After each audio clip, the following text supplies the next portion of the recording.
So, we're just going back now? That's true, but... Traveler, Paimon! Please wait. Lyney... I know you may not want to speak to me right now. Maybe you don't even want to look at me, but still.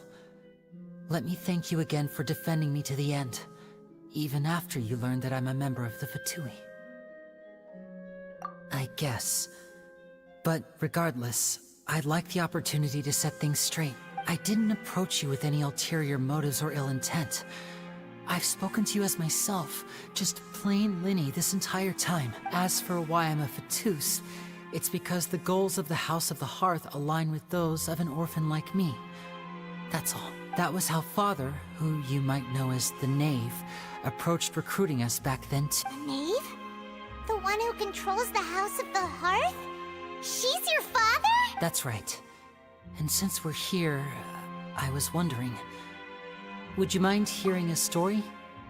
It's about my past. Back when our parents first died, Lynette and I were left wandering the streets. To survive, I took to surreptitiously observing an older street performer who did magic.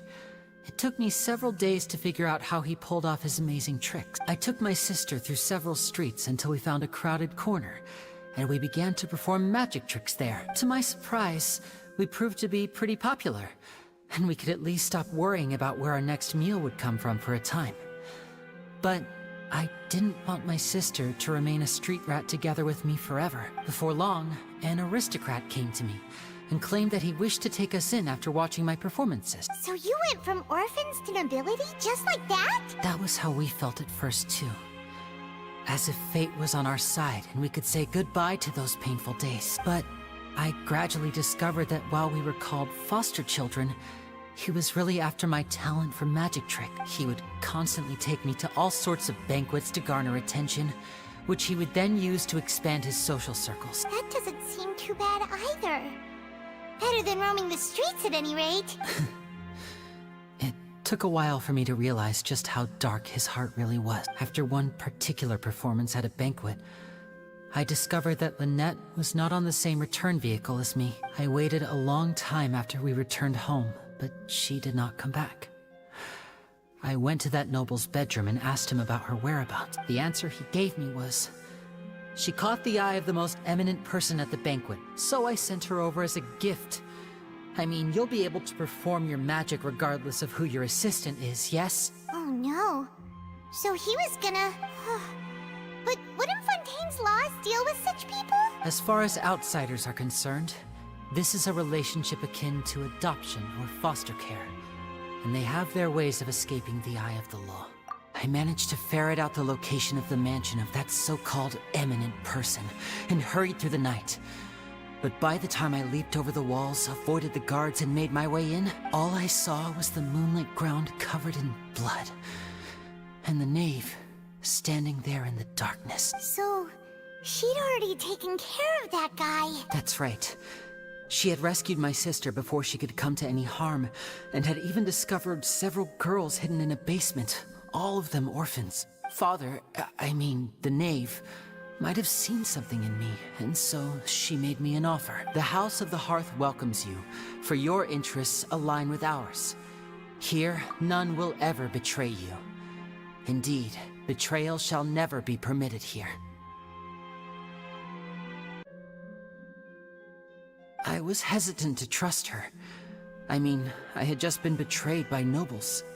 But she was also quick to destroy the noble who had taken us in at first, giving us back our freedom. Oh, so that's how the two of you joined the House of the Hearth. She has her own plans. She has gained permission from the Sarita to first use the Gnosis' power once she obtains it. She plans to use it to find a way to break the prophecy and save Fontaine. So, she believes in that prophecy too? That's right. The whole House of the Hearth is currently working to combat that crisis. Today's case has also proven that people from Fontaine can indeed dissolve into some sort of water, thus further supporting the prophecy. All of us house members here, Lady Arlecchino herself included, are from Fontaine. We won't give up on defending our homeland. To us orphans, the only connection we have left to this world, apart from our family, is our homeland. So, from small deeds like distributing magic pockets to huge schemes like stealing a Gnosis, everything is aimed at dealing with that prophecy. It's alright, I understand. The only thing I can do is relate all this to you. I just hope you can understand that even as a member of the House, I have never stopped making my own decisions, and that I believe what I'm doing is right. If you should need anything at all in the future, feel free to find me. I will do my best to help you, as plain Lyney.